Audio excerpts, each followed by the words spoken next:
Kira pressed her three-fingered hand against the cool metal wall of the research ship as it hummed through deep space. At 23 cycles old, she was the youngest xenobiologist ever assigned to the Peaceful Dawn. Her pale blue skin shimmered with excitement as she wrote in her personal diary, "Day 1 aboard the survey vessel.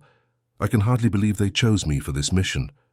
Most Veltar my age are still studying on the home world, but here I am, traveling between the stars to study new life forms."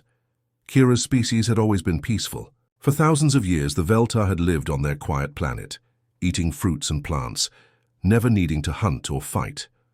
When disagreements happened, they simply touched minds and shared feelings until everyone understood each other. Violence was something they had read about in ancient history books, not something that existed in their daily lives. The senior researchers say we might discover 3 or 4 new species on this trip. I hope they're as civilized as the other races we've met. The Zentari were so polite, and the Korthans shared such beautiful poetry with us. The ship's gentle vibrations felt comforting as Kira made her way to the observation deck. Through the massive viewing window, stars stretched past them like glowing dots on black fabric. She had dreamed of this moment since childhood, when her grandmother told her stories about the first Veltar who left their planet to explore the galaxy. I wonder what these new beings will look like. Will they have our empathic abilities? Will they communicate through music like the Melodians, or perhaps through color changes like the Prism folk? 3 days into their journey, everything changed. Kira was in the biology lab, studying samples from their last planet visit, when the ship's communication system crackled to life. The captain's calm voice filled every room. "Attention, crew. We have received a distress signal from an unknown vessel. All department heads report to the bridge immediately." Kira's heart raced with excitement. A new species in trouble meant first contact, something she had trained for but never experienced. She quickly saved her work and hurried toward the bridge, her soft footsteps barely making sound on the ship's floors. The bridge buzzed with quiet activity. Captain Theron, an elderly Veltar with silver-tinted skin, stood before the main screen, showing a damaged ship drifting in space. It looked nothing like any vessel in their databases. "The design is completely foreign," reported the ship's analyst. "Metal construction, sharp angles, and what appear to be weapons systems." Weapons systems. The word sent a strange chill through Kira's spine. In all their previous encounters, other species had ships designed for exploration, trade, or research. Why would anyone need weapons in space? "We should help them," Kira found herself saying, surprising everyone, including herself. "If they're in distress, they need assistance regardless of their ship design." Captain Theron nodded slowly. "You're right, young Kira. We cannot ignore beings in need. I'm forming a first contact team." "I volunteer," Kira said immediately, her voice stronger than she felt inside. The captain studied her with his wise, dark eyes. "This could be dangerous. We know nothing about these beings or their intentions." "That's exactly why you need a xenobiologist there," Kira replied, "to study and understand them." As she prepared for the most important moment of her career, Kira wrote one final entry before the mission began. "Tomorrow I meet my first unknown species. My hands are shaking as I write this, but not from fear. This is what I've trained my entire life for. Whatever these beings are like, I hope they're as eager for peaceful contact as we are. The universe feels so much bigger tonight." She had no idea how much bigger it was about to become. The airlock hissed open, and Kira got her first look at the beings they had rescued. 3 figures stumbled through the opening, their strange bipedal forms moving with obvious pain. They were taller than any Veltar, with pale skin stretched over what looked like dense muscle and bone. But what struck Kira most were their eyes. Small, forward-facing, constantly moving like they were searching for threats that didn't exist. "Medical team priority 1, Captain Theron called out. But something unexpected happened. The 3 beings, humans they called themselves, immediately clustered around the one who was bleeding the most. The injured one tried to wave them away, making harsh barking sounds that somehow didn't seem angry. "Help them first," the wounded human said, pointing at his companions. "I can wait." Kira blinked in confusion. Every other species they had encountered accepted medical help in order of injury severity. These humans were doing the opposite. She pulled out her recording device and began documenting this strange behavior. "The leader appears to be named Juno," she whispered into her recorder. "Despite having what our scanners show as internal bleeding, he insists his crew members Hana and Minho receive treatment first. This goes against all logical survival instincts." The human called Hana was arguing with Juno, her voice rising in what sounded like anger. But when Kira watched their body language, she saw something different. Hana's hands were gentle as she pressed against Juno's wound, and her eyes showed what looked like deep concern, not rage. Why are they yelling at each other if they care? Kira wondered aloud. Dr. Varen, the ship's chief medical officer, approached the humans cautiously. "Please, let us help all of you. Our medical bay can treat multiple patients." The third human, Minho, looked around the medical bay with calculating eyes. Even while injured, he seemed to be memorizing every detail.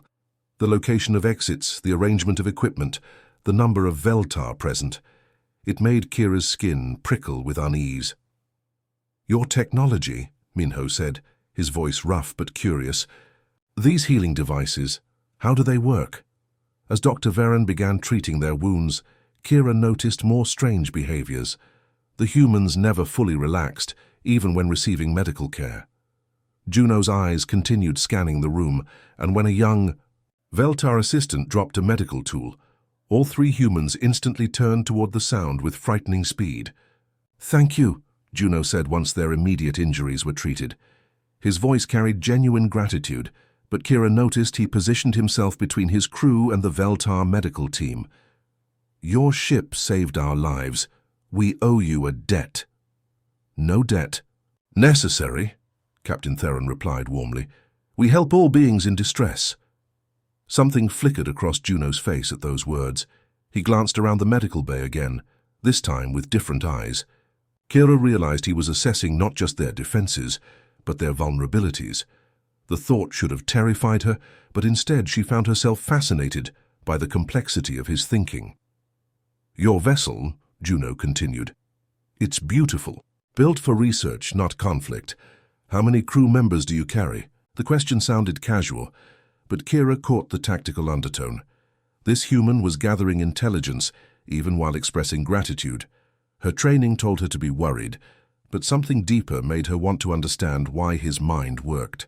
"This way. We are 47 researchers and support staff," Captain Theron answered without hesitation, trusting as always. Kira watched Juno process this information, filing it away with the same precision he had used to examine their ship's layout. These humans were unlike any species she had studied. They thought like predators even while acting like guests, and somehow that contradiction made them more intriguing than frightening. Over the next few days, Kira found herself spending more time observing the human guests than working on her research. She told herself it was scientific curiosity, but something deeper pulled her toward these strange beings who moved through their peaceful ship like caged animals.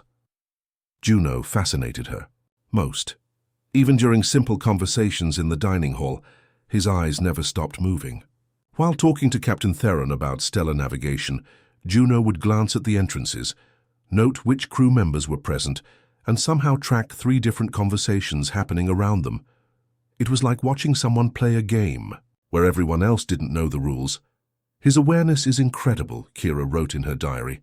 "Yesterday I watched him notice that Engineer Kelvin was limping, before Kelvin himself realized his leg was bothering him. Today he knew the kitchen staff was running low on blue algae just from the smell in the corridor. How can one being process so much information at once?" The way the humans interacted with each other confused and intrigued her. During their second evening aboard, Kira witnessed what she first thought was a serious argument between Hana and Minho in the ship's recreation room. "How you always do this stupid stuff," Hana said, her voice sharp as she gestured at a partially disassembled communication device. "One day you're going to blow us all up with your improvements." Minho grinned, completely unbothered by her harsh tone. "Relax, the explosive risk was only about 30%. 30%? Hana threw her hands up. "I should throw you out an airlock." But then Minho's smile faded as he noticed a small cut on Hana's hand from working on ship repairs. "Hey, you're bleeding. Did you get that treated?" His voice completely changed, becoming gentle and concerned. Hana's angry expression melted away as she looked at the tiny wound. "It's nothing. Just a scratch from fixing their secondary power coupling." "Nothing is nothing when it comes to you getting hurt," Minho said, pulling out a small medical kit. "Sit down." Kira watched in amazement as these two beings went from what sounded like mortal enemies to tender caregivers in seconds. Among the Veltar, such emotional shifts would indicate serious mental instability. But somehow, with the humans, it felt natural and even affectionate. Later that evening, she found Juno alone in the observation lounge, staring out at the stars. Something about his solitary figure drew her closer, despite every instinct telling her to maintain distance. "The view is beautiful," she said softly, settling into a chair nearby. "It is," Juno agreed, but his reflection in the window showed eyes that were studying the lounge's layout rather than the stars. "Your people have created something special here. A ship designed purely for learning and discovery. You sound like you've never seen anything like it before." Juno's laugh carried a bitter edge. "Where we come from, ships are built for survival first, everything else second. This level of trust, of openness." He gestured at the massive, unshielded windows. "It's both beautiful and terrifying." "Terrifying? Why?" When Juno turned to look at her directly, Kira felt something she had never experienced before. His gaze was intense, focused, like she was the only thing in the universe that mattered at that moment. It made her heart race and her skin flush, reactions that had no place in a scientific observation. "Because trust like this only works when everyone deserves it," he said quietly. "And in my experience, that's not always the case." The conversation left Kira unsettled, for reasons she couldn't name. That night, she wrote in her diary with shaking hands. "There's something about the way Juno looks at the world that makes me see things differently. He notices dangers that don't exist here, prepares for threats we've never faced. It should make me uncomfortable, but instead I find myself wondering what it would feel like to have someone watch over me with that same intensity. These thoughts frighten me more than the humans themselves." Kira began following Juno around the ship, telling herself it was for research purposes. She watched him move through their corridors with a fluid grace that reminded her of the hunting cats she had seen in nature, documentaries from other worlds. Every step seemed calculated, purposeful, like he was always ready to spring into action at a moment's notice. "He never makes unnecessary noise," she wrote in her diary that evening. "When our crew walks, we chat, laugh, sometimes bump into walls. When we're distracted, Juno moves like sound itself might betray him to some unseen enemy. Even here, surrounded by beings who wish him no harm, he cannot turn off this constant alertness." What struck her most was how he used his eyes. While Veltar had eyes on the sides of their heads, giving them a wide view of their surroundings, humans had forward-facing eyes that could focus with laser intensity on a single target. She watched Juno scan a room in seconds, cataloging every person, every exit, every potential weapon or threat. During the third day, the ship's main power coupling began malfunctioning, causing fluctuations in their life support systems.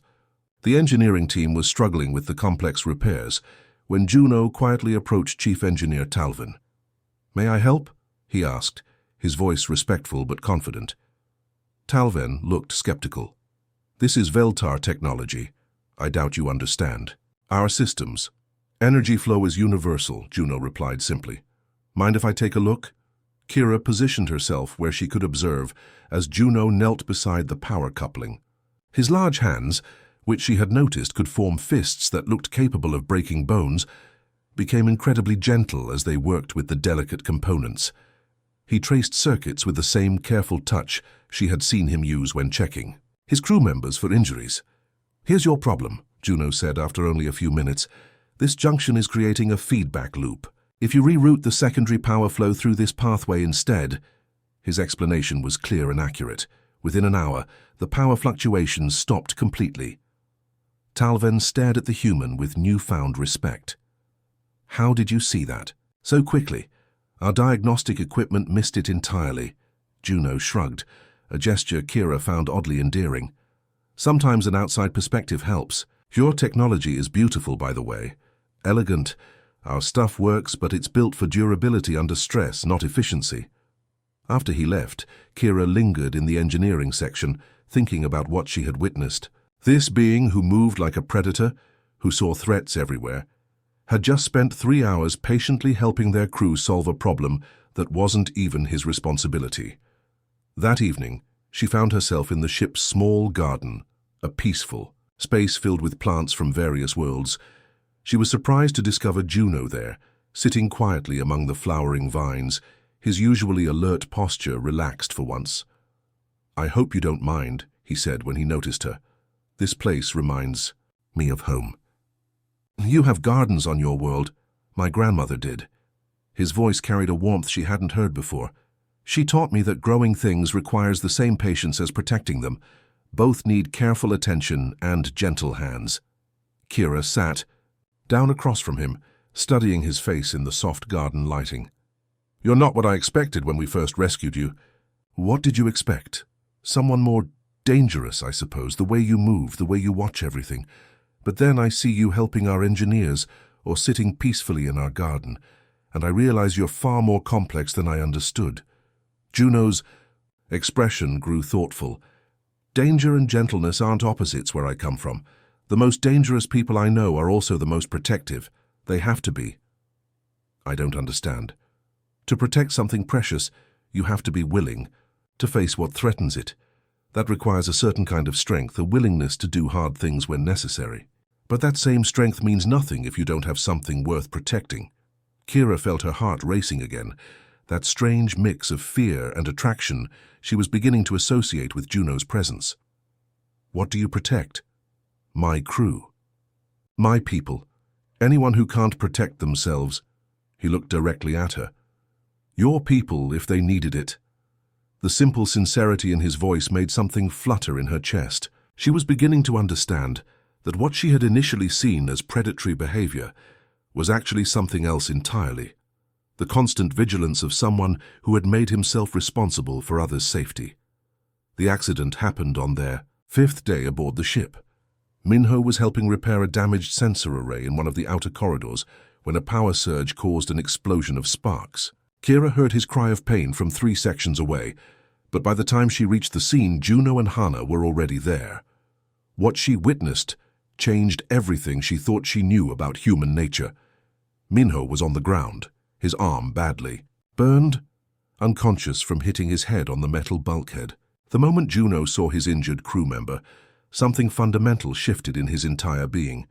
The careful, controlled human she had been studying disappeared, replaced by something primal and fierce.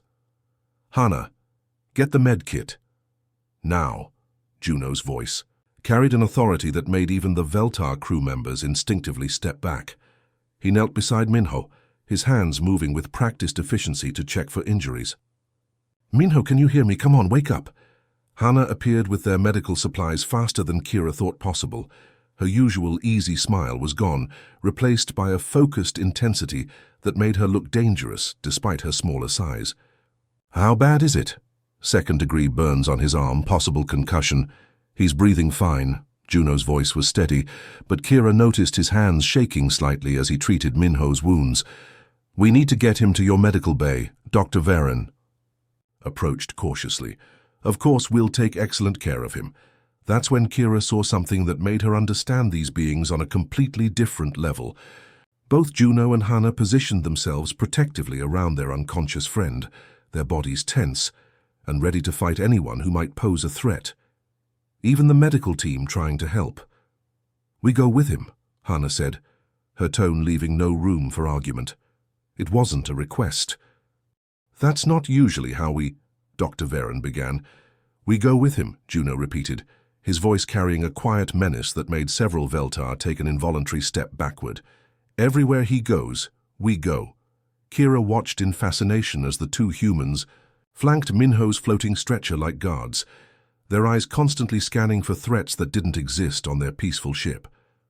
Even when Dr. Varen was working to heal their friend, Juno and Hana never fully relaxed, never stopped watching.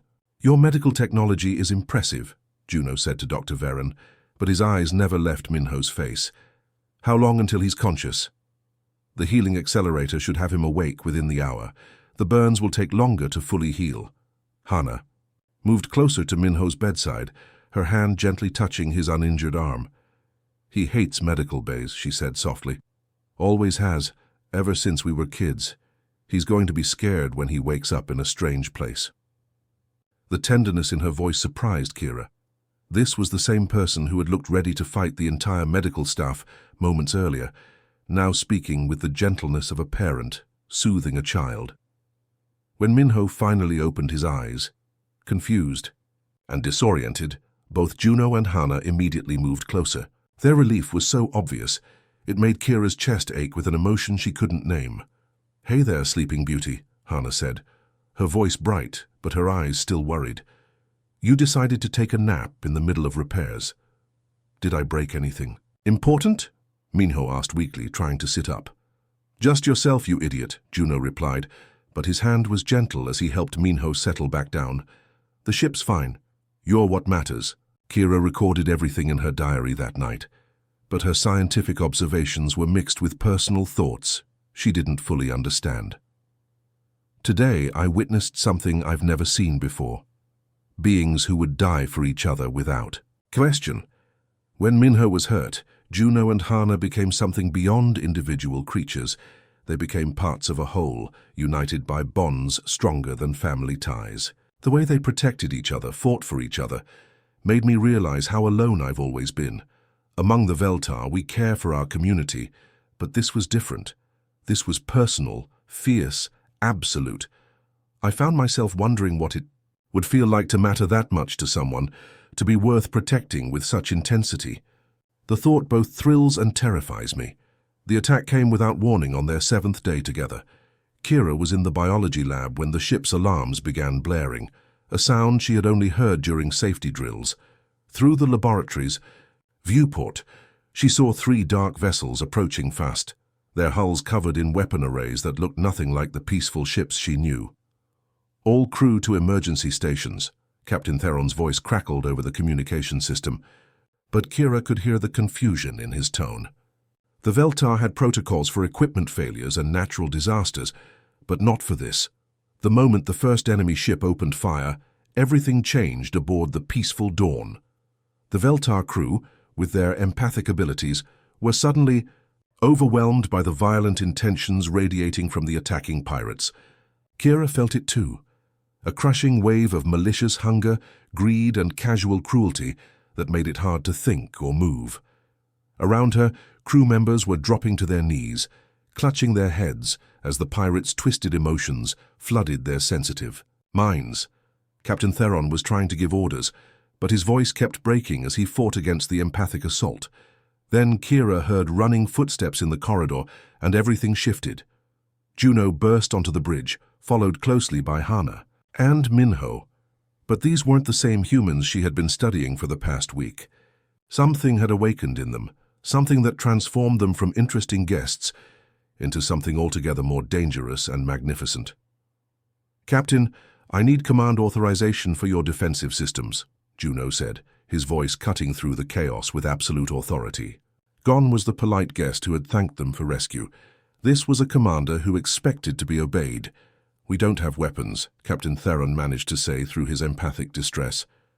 "We're researchers. You have maneuvering thrusters, emergency power systems, and a cargo bay full of scientific equipment," Minho said, his injured arm apparently forgotten as he moved to the ship's control panels. "That's enough."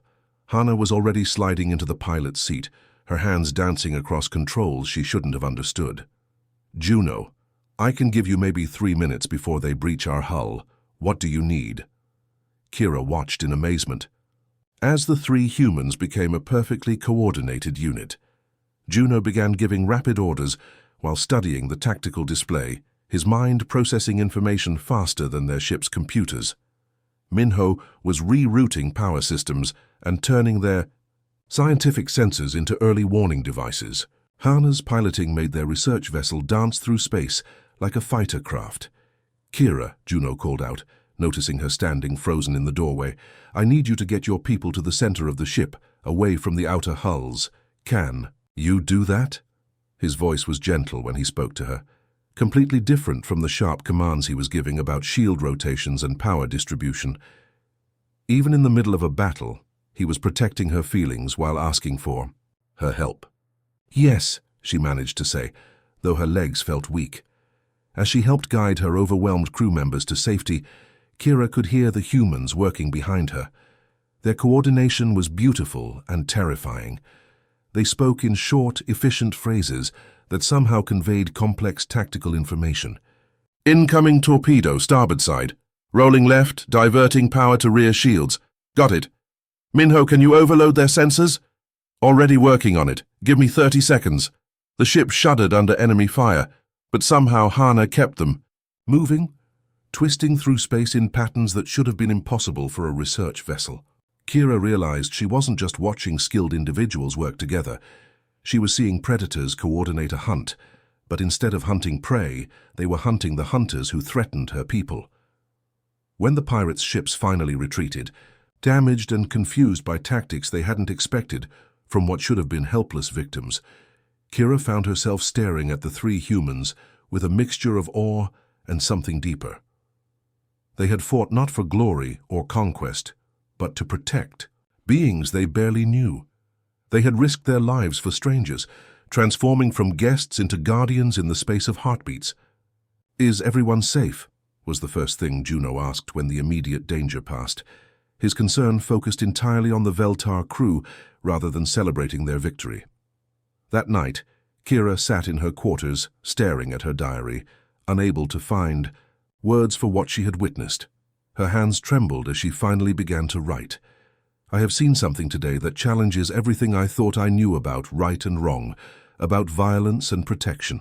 During the pirate attack, I watched Juno coordinate our defense, and what I saw was not the mindless aggression I had read about in our history books.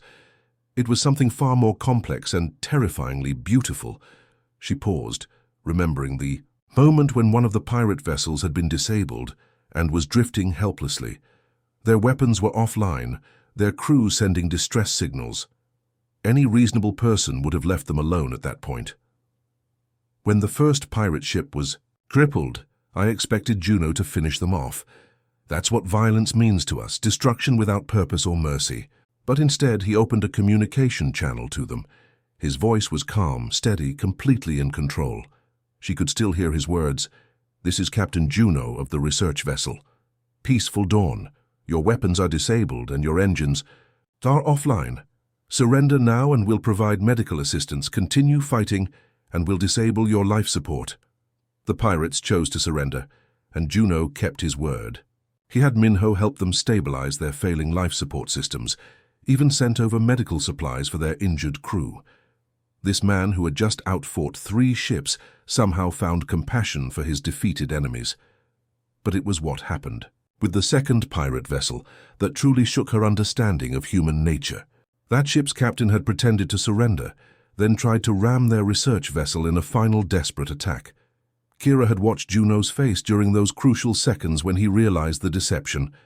I saw something in Juno's eyes that I will never forget. Not anger, not hatred, but a kind of cold determination. He wasn't fighting because he enjoyed it. He was fighting because he had no choice. When he gave Hana the order to disable that ship's engines, his voice carried sadness, not satisfaction. The second pirate ship had lost engine power and began drifting toward a nearby asteroid field. They would have been destroyed if Juno had done nothing. Instead, he ordered Hana to use their tractor beam to pull them to safety, even though these same pirates had just tried to kill everyone aboard the research vessel. I don't understand how someone can be so deadly and so merciful at the same time. Juno eliminated threats with surgical precision, but the moment those threats were neutralized, he became a protector again, even of his former enemies. This isn't the random violence I learned about in school. This is violence with purpose, with rules, with honor. The third pirate ship had been the most troubling for Kira to watch. When its captain refused to surrender and instead targeted the section of their ship where the Veltar crew was sheltering, something changed in Juno's demeanor. His mercy vanished, replaced by a focused intensity that was both frightening and oddly compelling. The moment they aimed at innocent civilians, Juno became something else entirely. I watched him coordinate an attack that disabled their ship, so completely they couldn't threaten anyone ever again. But even then, even when dealing with beings who showed no mercy themselves, he made sure their life pods were functional before their ship broke apart. Kira set down her writing stylus and walked to her small viewport looking out at the stars. Her reflection showed a face she barely recognized, eyes wide with confusion and something she was afraid to name. I am attracted to him, not despite his capacity for violence, but because of how he controls it, channels it, uses it only to protect others. Among my people, we are taught that violence is always wrong, always destructive. But what I saw today was violence used to preserve life, to protect the innocent, to give mercy to the defeated. She picked up her stylus again, her writing becoming more personal, more honest. When Juno was coordinating our defense, when he was making split-second decisions that meant life or death for all of us, I felt safer than I have ever felt in my life. Not because I was hidden away from danger, but because someone was standing between me and that danger, someone who had the strength and skill to face it. For the first time, I understood what it might feel like to be truly protected, not just by laws and society, but by someone who would choose to fight for me. 2 days after the pirate attack, Kira requested a formal interview with Juno. She told herself it was for her research, but deep down she knew she needed to understand what she had witnessed, what she was feeling. They met in the ship's quiet conference room, just the two of them, with her recording device sitting between them on the table. "I need to understand your species," Kira began, trying to keep her voice professional despite the way her heart raced whenever Juno looked directly at her. "What I saw during the attack doesn't match anything in our databases about intelligent life." Juno leaned back in his chair, studying her with those intense forward-facing eyes. "What would you like to know? How can you be so gentle one moment and so dangerous the next? Yesterday you were helping our engineers fix a power coupling. During the attack you commanded our ship like you were born for war. Which one is the real you?" "Both," Juno said simply. "That's what you're not understanding. For humans, the ability to protect and the ability to destroy come from the same place." He stood up and walked to the viewport, looking out at the stars. "My species evolved very differently from yours. We weren't always the dominant life form on our planet. For millions of years we were prey animals, weak, slow, with no natural weapons. We survived by working together and by never giving up." Kira activated her recorder, fascinated despite herself. "Never giving up?" "Persistence hunting. Other predators on our world were faster, stronger, had claws and fangs, but we could outlast them. We would track an animal for days, never letting it rest, never stopping, until it collapsed from exhaustion. It taught us that victory doesn't always go to the strongest or fastest, but to the one who refuses to quit." The image made Kira shiver. She tried to imagine being hunted by something that would never stop, never tire, never show mercy until its goal was achieved. "But that's just survival," she said. "What about the way you protect others? The way you fought for us?" Juno turned back to face her, his expression thoughtful. "Pack bonds. Humans who worked together survived. Humans who abandoned their group died alone. Over millions of years, we evolved to value our group's survival over our own individual safety. The strongest human impulse isn't self-preservation, it's protecting the people we consider family. Hana and Minho are your family? Not by blood, but yes. We've been together for 8 years. We've saved each other's lives more times than I can count. They're part of my pack now, permanently. I would die before I let anything happen to them." The simple certainty in his voice made Kira's chest tighten. "And us? During the attack you protected people you barely knew. Your people showed us kindness when we were helpless. That makes you part of our extended pack. Besides," he smiled, and for a moment the predator disappeared, replaced by something warm and almost shy. Some bonds form faster than others. Kira felt heat rise in her cheeks. "I don't understand how violence fits with compassion. They're not opposites for us. Violence is a tool like fire. Fire can burn down your home or keep you warm depending on how you use it. The same instinct that makes me willing to kill to protect my pack also makes me willing to sacrifice everything for their happiness." He sat back down, leaning forward slightly. "When I saw those pirates targeting the section where you and your crew were hiding, I didn't feel anger. I felt purpose, clear, focused purpose. They were threatening my people, so they had to be stopped. It was that simple." "Your people," Kira repeated softly. "Yes, you're part of my pack now, whether you know it or not. The moment your ship rescued us, the moment you showed us hospitality and kindness, you became people I would fight for." Kira stared at him, trying to process what he was saying. "So, when you were coordinating our defense, I was protecting what matters to me. Your safety, your crew's safety, the future of peaceful beings like yourselves. That's worth any risk, any sacrifice. Even your own life, especially my own life. What good is survival if you lose everything worth protecting?" The recording device sat forgotten between them, as Kira realized she was no longer conducting an interview. She was having the most important conversation of her life with someone who had just casually admitted he would die for her. 3 weeks. Later, Kira sat in her quarters writing what she knew would be her final diary entry aboard the Peaceful Dawn. Tomorrow they would reach the space station, where the humans would transfer to their own vessel, and where she would make the biggest decision of her life. The cultural exchange program was announced yesterday. 12 positions available for Veltar researchers to study human society firsthand. I submitted my application before the announcement was even finished. Captain Theron seemed surprised. He said he thought I'd want to continue our original research mission, studying safe, peaceful species among the outer worlds. She paused, looking out her viewport at the human ship that had docked with theirs the day before. Other humans had come to collect Juno, Hana, and Minho, and Kira had watched their reunion with fascination. The newcomers had embraced the 3 survivors with fierce joy, their relief and happiness so obvious it made her chest ache with longing. I told the captain I had found something more important to study than safe species. I found a people who could teach us what we've been missing all our lives, the strength to protect what we love. Over the past weeks, she had continued observing the humans, but her scientific detachment had completely crumbled. She no longer pretended this was purely academic research. She was studying Juno because she was drawn to him in ways that defied every logical explanation. Yesterday, Juno taught a group of our engineers how to set up basic defensive protocols. Not weapons, we still don't have those, but ways to make our ship harder to track, harder to disable, harder to board. He called it thinking like prey. That's tired of being prey. When young engineer Sorin asked if humans were ever afraid, Juno said something I can't stop thinking about. She remembered Juno's exact words: "Fear is information. It tells you what matters most to you. The trick is letting it guide you toward protection instead of paralysis."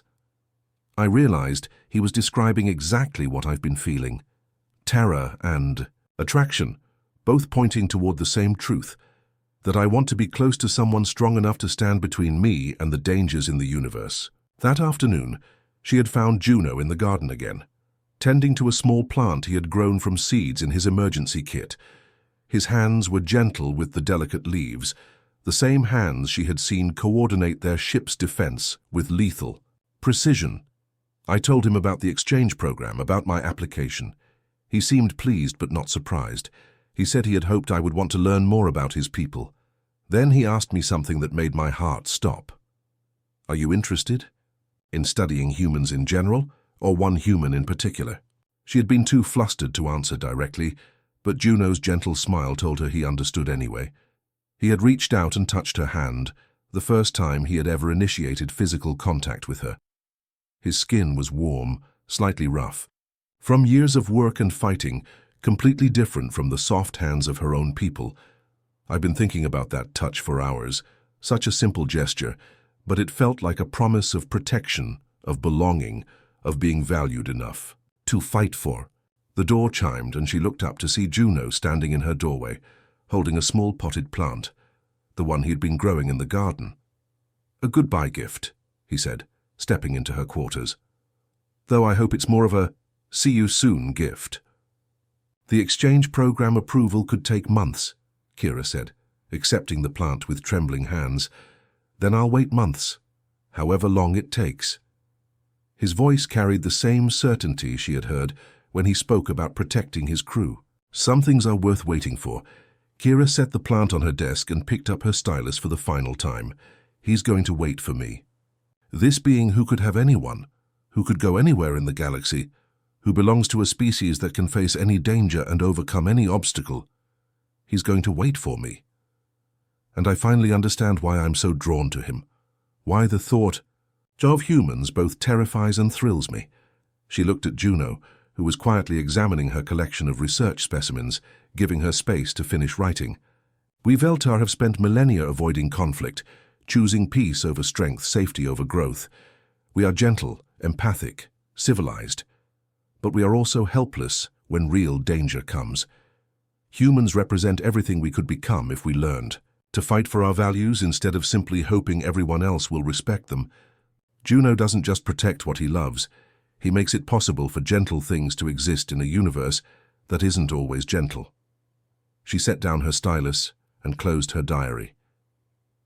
I want to learn how to be strong enough to protect what matters. And what matters most to me is sitting right here, waiting patiently for me to finish writing about him. Juno looked up and smiled, and Kira knew her real education was about to begin.